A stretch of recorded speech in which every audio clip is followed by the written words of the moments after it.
the way I think about it is that reading fiction, reading poetry is extremely helpful for the preacher. I tend to go more towards literature and poetry than our information age. I think that our preaching communication is countercultural, right? I mean, imagine other things in our world today where people sit and listen. Well, first of all, preaching comes in the context of worship, which is a bizarre gathering in our culture, that people gather together to sing, to pray, and to listen, and to commune, to gather around the table. I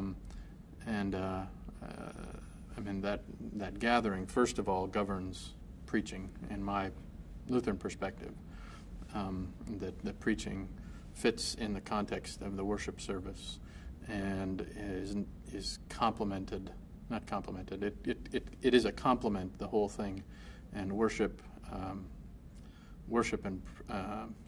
preaching and the Eucharist are two pinnacles in a whole.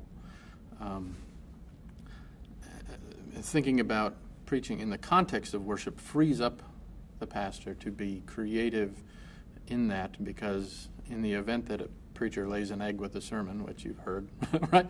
I've preached. We all preach on occasion a bad sermon. That the rest of the service is there to buoy and to proclaim the gospel.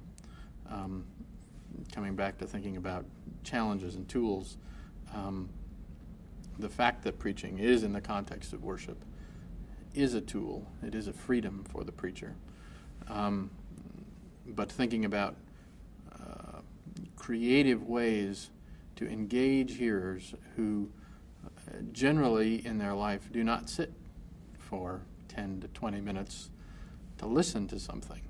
I mean, even television commercials are 8 to 11 minutes, right? I mean, you get that much of a TV show before you have a break where you can run to the fridge or something like that. So we have to be creative and engaging and poetic and think about the aesthetics of our words as we think about how we're going to communicate Christ to people.